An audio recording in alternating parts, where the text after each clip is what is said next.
Do you ever get buyer's remorse about buying something you shouldn't have? Yeah, me neither.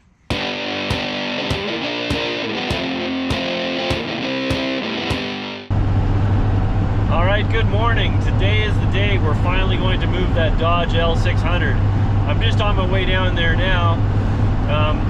The tow company is already there. They showed up a bit early, super keeners, I guess. So there's a bit of a delay in even getting this thing because the first company I hired were no-shows. 3 weeks later, and they kept pushing me off. So I'm like, the hell with you guys, see you later. Found another company, and they're already there. They showed up an hour early today. So I'm hauling ass, trying to get there as fast as I can. You may remember that the front wheels are seized on this thing. So I'm hoping their winch is just big enough to drag it up without any issue. And on the other end, we got a bulldozer, so shouldn't be a big deal. Anyway, let's get there. Let's get this thing loaded and start hauling home. So how cool was that? Ron, the tow truck driver, already had it loaded up when I got here. So just had to make sure that nothing was loose, took the gas tank off, battery box, tied the cover down. But that's it, she's loaded. Let's get it home.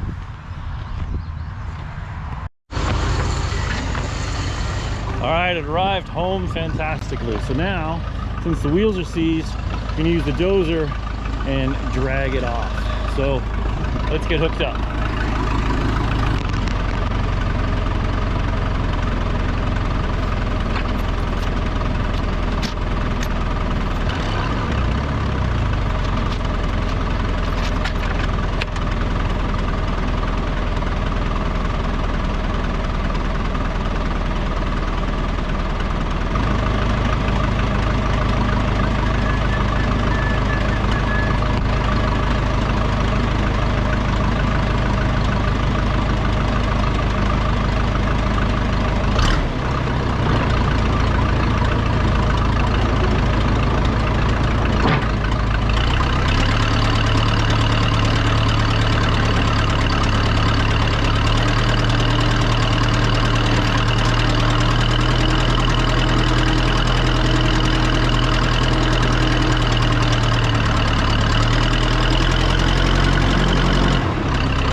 Woohoo!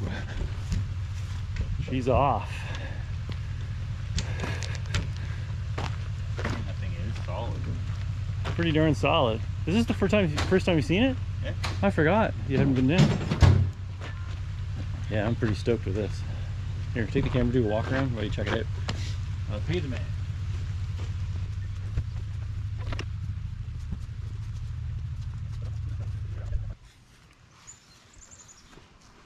All right, the aardvark has arrived. So that was a long time to get this thing here, but long story short, I ended up hiring another moving company to get it here. But now that it's here, which direction to do with it, or what to do with it, because I'm so torn between all these different genres of cab overs and what to do with it, right? So I'm like, I want all of them, but I can't do that. So I need to look at where I live and what I do with it, right, to make this thing practical for me. But it's cool. I mean, almost, I think, was it Tommy Ivo had one of these things? Blue one, blue and silver. I'm not sure if it was Tommy Ivo or not, but it was pretty cool. But again, I don't need a car hauler, right? Car haulers, like you see those ramp trucks, right? To have a slope back on this thing would just make it useless for anything else other than hauling cars. So, and I have a trailer, so I don't really need to make this, but it should tow. That's no problem. I can get it to tow. But I also don't think I want this level truck on here. And this is a 2-wheel drive, old school, everything on here. And I would end up replacing the axle, replacing the front axle, taking out the motors, and just using basically the frame rails, right? So I'm like, why go all that work? Why don't I just change the chassis up for something completely? And I don't think I want to go to this level big truck. I think I'd want to stick with 8-bolt stuff. Now hear me out. Or if you have a really good suggestion, please leave it in the comments below.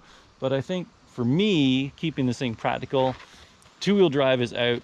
I like the dually aspect, keep that, but make it 4-wheel drive. Because here where I am here in Canada, it's covered in snow for like half the year, right? So I need to be able to drive this thing all year round. So 4-wheel drive. And then if I use like a Dodge chassis, like a Dodge 3500 chassis, and then it's Dodge and Dodge. And honestly, I think I'm probably just going to put a Cummins in it because I have, you know, a few extra Cummins engines lying around in here. So, and then, yeah, ideally 4-wheel drive. But then what to do with the back of it? I really love those pair-to-car trucks, but I mean, that's not this, but I just like that style. So I think maybe a flat deck, or maybe like a landscape box would be cool as well. Something with a hydraulic lift. I don't know, you know, I don't really do landscaping or anything like that, but I do like that look with a short fold down sides, and then I'm not worried about things rattling off the flat deck. I don't know. And then maybe even one of those, well, you've seen those crane trucks that have a crane behind the cab, but if I put it on a 3500 chassis, I can't use that style crane. I'm just saying those are cool. But if I stuck with this chassis, then I could put one of those cranes and a flat deck on it, right? So I'm torn. I got a lot of options there. But, and then I'm not going to start collecting parts till I have a direction, but I'm still just getting in tune with it. I'm feeling the truck vibes, you know?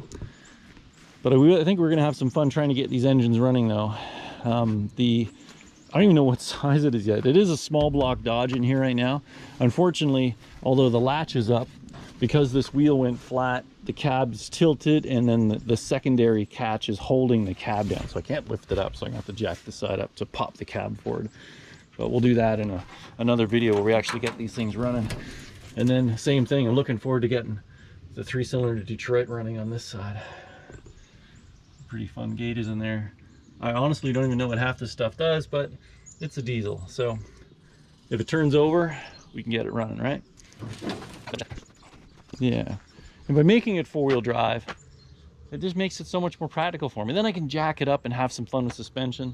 And I have this really cool, the problem with keeping it 4-wheel drive is I have this really cool engine I pulled out of a Ford cab over straight truck thing. So this is another Cummins here.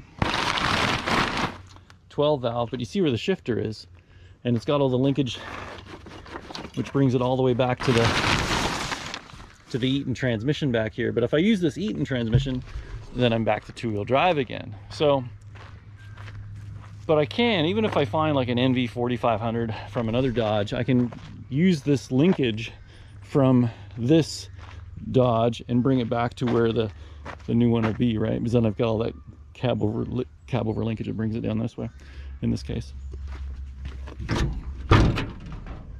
Yeah, so you can see the shifter where it goes through the floor there. So somehow across here there must be some sort of pivot, which all that gets translated to back to the transmission there.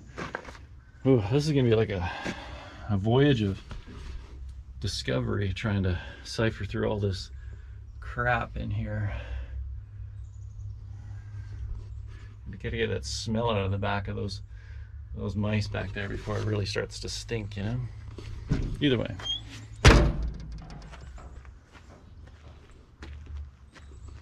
So anyway, if you like this video, if you got a comment, please leave it down below. Give it a thumbs up as always. And please subscribe to this one, because once we have a direction, then we can start gaining parts, and then we can start blowing this thing apart. I'm not even worried about the repairs. Like, this stuff's the easy part, right?